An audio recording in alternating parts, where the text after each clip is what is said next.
Hello and good day. Good Monday it is.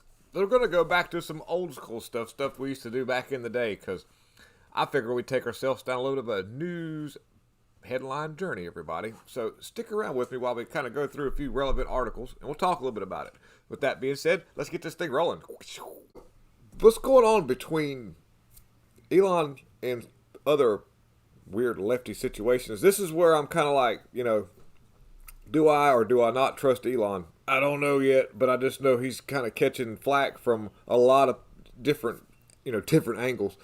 And move this up real quick. All right, so what we've got is, at one point in time here the other day, a tweet post was released, and I'll show you the name of the person. It's Free Speech Enthusiast had let out the actual source code of Twitter.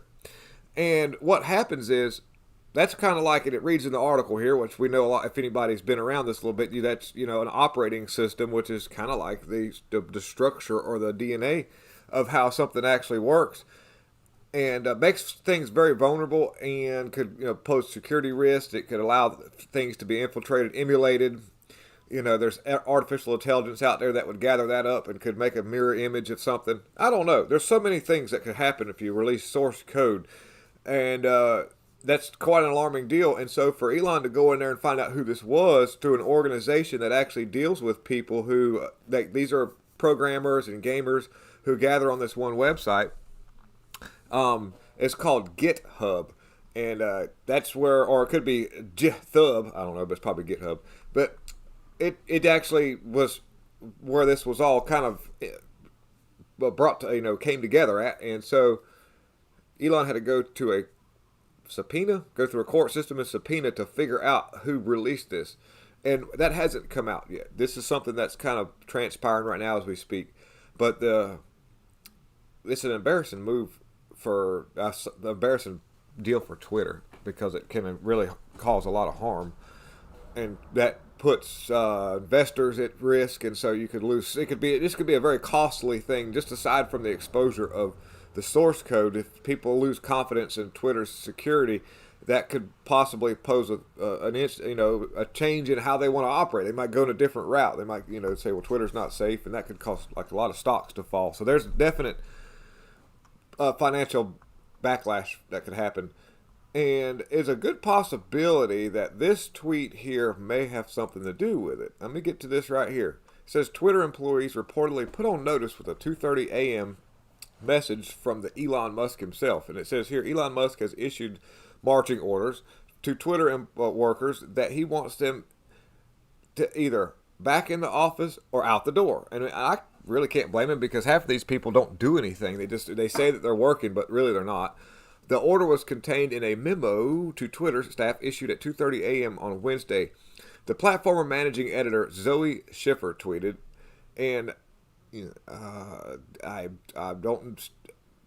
The person here is Joey Schiffer. You can get a look. I don't know what we're going to read a little bit. And I'm still a little bit in the dark, but Apple is tracking employees' attendance via the badge records and will give employees escalating warnings if they do not come in at least 3 times per week. Also, Elon Musk sent Twitter employees an email at 2:30 a.m. saying the office was not optional and that nothing SF and noting SF was half empty yesterday. I don't know what SF is, but apparently it's maybe some kind of field office. But for months, Musk has been pushing for Twitter employees to return to the office. And this Schiffer person, I can't tell what's going on there, followed up that saying with a series of tweets summarizing a memo from Musk's Twitter staff about the state company. Now, Schiffer might not be a bad person. I don't know. Things are weird in the digital world for me. I'm still learning. But Schiffer noted that Musk is not the only executive pushing for employees to be back in the office. Apple is joining the trend as well. We do know, okay, guys, let's take it back a little bit. Let's go back a day or two or a month or something. Elon Musk had went to Apple headquarters. Does anybody remember this? And he was on tour with some of the people there. And that was a concern for all of us, because we were like, oh, crap. And I may cough a little bit because I'm dealing with some stuff that has to do with, if you anybody Friday evening, if anybody was looking up at the sky and looking off to the west and seen what I saw, you would understand why we're all got the sinus issue. You're spraying us bad with that stuff. But I'll digress on that. Back to this thing here. So please bear with me. I'm trying to push through this. Twitter employees, they are disgruntled. They're mad about what happened. And we do know that, like I say, that Apple and Elon Musk got some kind of thing going on. And there could be a correlation. And that's a good thing. That could be a move in the right direction for kind of normalizing, getting things kind of back where they used to be. We need to have that. We need to have our people back at work, in a work setting, in a work mindset, doing stuff. That way you can, humans kind of operate on that level. When you're at home all the time, you don't do anything. Everybody knows this. If you don't have something to do, you just don't get up. And that's what actually happens with a lot of retirees when they retire. People want to retire from jobs, they actually they don't live as long as they would have if they actually, considering their workload.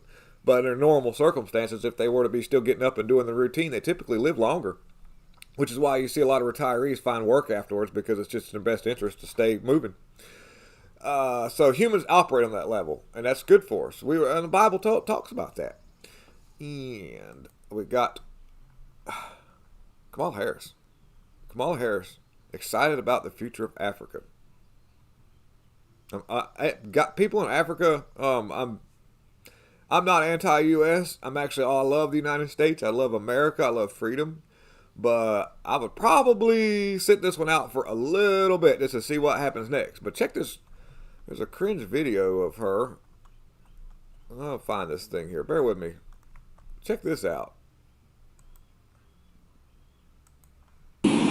I'm very excited about the future of Africa.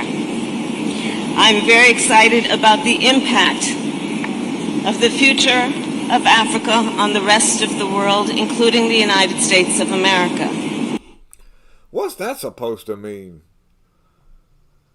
I mean, last time I checked, when Bill Gates went down to Africa, there was a pretty significant impact. And the Africans, I don't know. But you guys, this is weird. And I want to show you something. Let me get to this part right here. There's nobody there. She has nobody there. Nobody. Like if this was Donald Trump, or you could even have Cyndi Lauper would have more people here, and she sucks too. Look at this. There's nobody there. And those poor people right there doesn't even know what they're getting into. They've been sold a lie. All these people here. So I don't know. That's very interesting that she's down there, and it's going to be, we're kind of like, I guess what it is like America is now turned into the not so cool kids anymore, so we're not allowed to sit at the really cool kids table at lunch. And so a lot of our allies that we had kind of shit on them a little bit too when it comes to Taiwan and whatnot. No.